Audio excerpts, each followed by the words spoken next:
नमस्कार, दिन भर की बड़ी खबरों में आपका स्वागत है। मैं हूं आपके साथ सुनीता तिवारी। आज की इस बुलेटिन में हम बात करेंगे राहुल गांधी द्वारा प्रधानमंत्री मोदी पर अभद्र टिप्पणी करने पर बीजेपी ने राहुल पर किया पलटवार। कहा, नकली गांधी परिवार चोर, मोदी गंगा जल की तरह पवित्र। फिर बात करेंगे एमके स्टालिन को बिहार बुलाए जाने पर बिहार के उप मुख्यमंत्री सम्राट चौधरी का इंडिया गठबंधन पर हमला। बोले, दोनों युवराज लोकतंत्र के लिए खतरा। और बुलेटिन के आखिर में बात होगी दिल्ली बीजेपी अध्यक्ष वीरेंद्र सचदेवा का आप नेता सौरभ भारद्वाज पर तंज। बोले, अच्छे स्क्रिप्ट राइटर हैं, चले जाइए मुंबई। लेकिन दिन भर की बड़ी खबरों से पहले एक नजर आज की सुर्खियों पर। प्रधानमंत्री मोदी और रूस के राष्ट्रपति पुतिन के बीच 1 सितंबर को चीन में एससीओ समिट के दौरान होगी बैठक। जांच आयोग ने सीएम योगी को सौंपी संभल दंगे की रिपोर्ट। मस्जिद सर्वे के दौरान हुई थी हिंसा।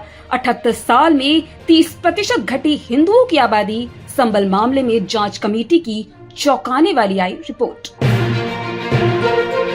ट्रंप के टैरिफ बवाल के बीच प्रधानमंत्री मोदी की चीन के राष्ट्रपति शी जिनपिंग के साथ 31 अगस्त को होगी मीटिंग। बिहार सीएम नीतीश कुमार की अगुवाई में एनडीए लड़ेगा बिहार चुनाव। सीट शेयरिंग फॉर्मूला तैयार, जल्द होगा ऐलान। अमेरिका दादागिरी कर रहा, लेकिन ये नया भारत है। टैरिफ के मुद्दे पर कृषि मंत्री शिवराज सिंह चौहान का बड़ा बयान। बिहार में आतंकी खतरे का हाई अलर्ट। नेपाल के रास्ते से घुसे 3 पाकिस्तानी आतंकवादी, सुरक्षा एजेंसियां सतर्क। दिल्ली में बाढ़ का खतरा, यमुना का जलस्तर खतरे के निशान के पार। मयूर विहार में बनाए गए राहत शिविर। पीएम मोदी से दिल्ली के पूर्व सीएम केजरीवाल की मांग, अमेरिकी कपास पर टैक्स न हटाएं, उन पर 100% टैरिफ लगाएं, हम आपके साथ हैं। रूस ने यूक्रेन पर 629 मिसाइलें और ड्रोन से किया हमला। ईयू की इमारत को नुकसान, 14 से ज्यादा की हुई मौत। यूएसए को छोड़कर यूएनएससी के सभी देशों ने इजराइल के एक्शन की निंदा। पूर्ण सीजफायर की उठाई मांग। ये तो थी सुर्खियां। विस्तार से बात करते हैं दिन भर की बड़ी खबरों की।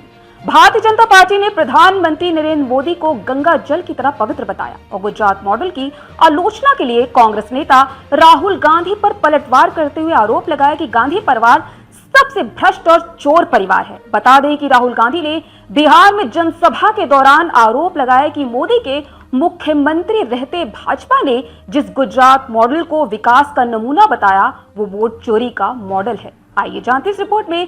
राहुल गांधी के इस बयान पर प्रतिक्रिया देते हुए भाजपा के राष्ट्रीय प्रवक्ता गौरव भाटिया ने उन पर किस तरह हमला बोला।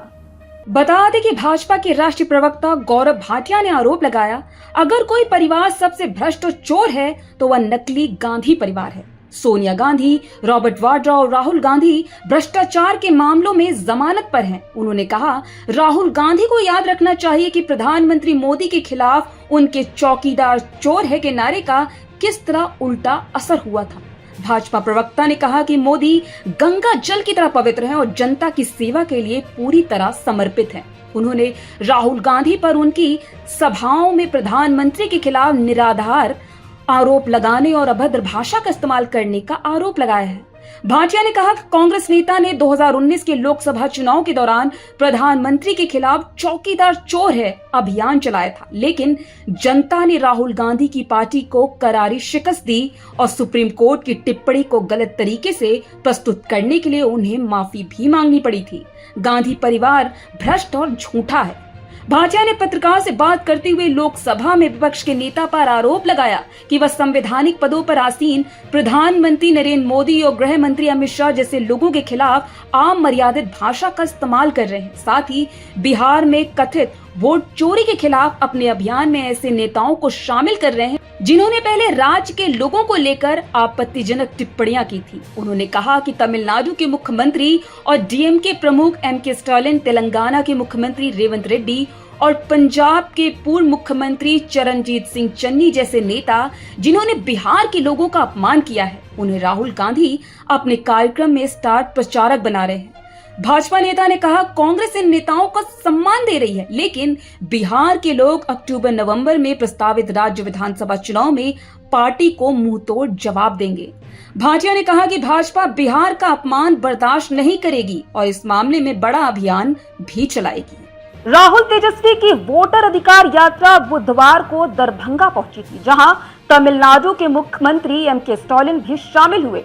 इसे लेकर बिहार के उप मुख्यमंत्री सम्राट चौधरी ने कहा कि बिहार में तमिलनाडु के मुख्यमंत्री एम.के. स्टालिन आए थे, यह लोकतंत्र के लिए और बिहार के लिए खतरा है कि वे राहुल गांधी, तेजस्वी यादव और लालू परिवार को अपना समर्थन देने आए। लालू प्रसाद यादव ने इन लोगों को बुलाकर बिहार के लोगों को अपमानित करने का काम किया है। आइए जानते इस रिपोर्ट में और क्या कहा बिहार के उप मुख्यमंत्री सम्राट चौधरी ने राहुल तेजस्वी की वोटर अधिकार यात्रा को लेकर। बिहार के उप मुख्यमंत्री सम्राट चौधरी ने कहा, यह लोग बिहार के लोगों के लिए अपशब्द कहने का काम करते रहे हैं। इससे स्पष्ट है कि लालू प्रसाद यादव का परिवार उन लोगों का संरक्षण कर रहा है जो बिहार का अपमान करते हैं। बिहार की जनता सब जानती है और सब देख भी रही है।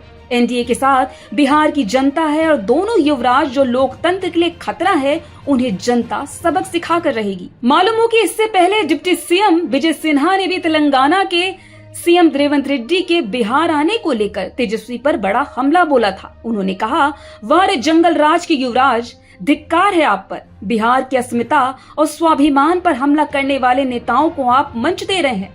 बिहार में रेवंत रेड्डी बिहार के डीएनए पर सवाल उठाते हैं, बिहारियों को अपमानित किए थे।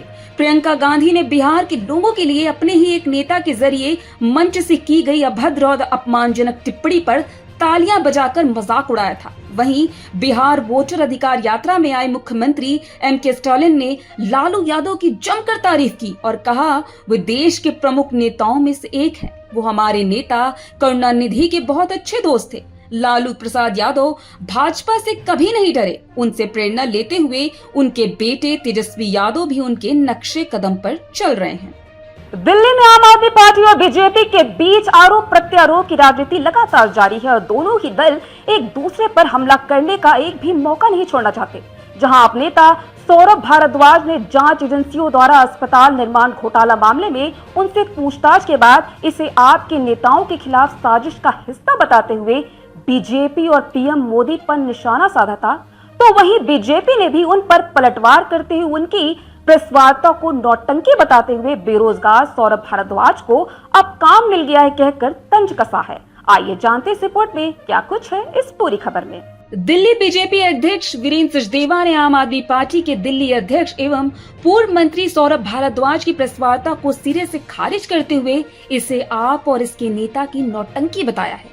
सचदेवा ने कहा, जैसे ही किसी जांच एजेंसी द्वारा आप नेताओं से भ्रष्टाचार पर सवाल पूछे जाते हैं, वैसे ही वे मीडिया में सुर्खियां बटोरने के लिए मंच सजा लेते हैं। वीरेंद्र सचदेवा ने तंज कसते हुए कहा कि आखिरकार बेरोजगार सौरभ भारद्वाज को काम मिल ही गया। चुनाव हारने के बाद खुद को बेरोजगार बताने वाले भारद्वाज की छुपी हुई प्रतिभा अब जाकर सामने आई है। बीजेपी अध्यक्ष ने चुटकी लेते हुए कहा, सौरभ भारद्वाज की प्रेस वार्ता इतनी फिल्मी अंदाज में थी कि उन्हें स्क्रिप्ट राइटर बनने पर विचार करना चाहिए। बेकार राजनीति में वक्त गंवाने से अच्छा है मुंबई जाकर पटकथा लिखें, वह उनके लिए ज्यादा बेहतर विकल्प है। दरअसल आम आदमी पार्टी के नेता सौरभ भारद्वाज ने ईडी की छापेमारी के दौरान उनसे हुई पूछताछ में नियमों का उल्लंघन करने का आरोप लगाया है। उन्होंने कहा, ईडी के अधिकारियों ने उनके घर पर लंबे समय तक पूछताछ की, लेकिन उन्हें उनके घर पर कोई सबूत नहीं मिला। उनके अनुसार जांच एजेंसी ने उनके घर से बरामदगी के नाम पर केवल उन्हीं हलफनामा पत्रों को एकत्र किया जिसे भी चुनाव आयोग में जमा करा चुके हैं और वे दस्तावेज पहले ही सार्वजनिक हैं। इसी पर वीरेंद्र सचदेवा ने आरोप लगाते हुए कहा, आप नेताओं की असली पहचान ही अराजकता, कुशासन और भ्रष्टाचार है। उन्होंने कहा, अगर पार्टी नेताओं को जांच एजेंसियों पर भरोसा नहीं है तो वे अदालत का दरवाजा खटखटा सकते हैं, लेकिन ड्रामा और मीडिया ट्रायल से उन्हें ज्यादा खुशी मिलती है। उन्होंने साफ कहा, आम आदमी पार्टी नेताओं पर पहले से ही अस्पताल निर्माण घोटाले सहित गंभीर आरोप लगे हुए। ऐसे में प्रेस वार्ता का मकसद केवल जांच से ध्यान भटकाना है। उन्होंने आगे कहा, जैसे जैसे जांच आगे बढ़ेगी नए नए सबूत सामने आते जाएंगे। सचदेवा ने व्यंग करते हुए कहा, अब तो आप नेता भविष्यवक्ता भी बन गए हैं। आज प्रेस वार्ता में भारद्वाज की कही गई बातें उनके नेताओं के बयानों से मिलते जुलते हैं, जो उनके नेता भी जांच एजेंसी की पूछताछ के दौरान बोला करते थे, लेकिन वे जेल और इसकी गवाह पूरी दिल्ली अब बन चुकी है। तो आज इस बुलेटिन में इतना ही। आप देखते रहिए दी लोकसभा।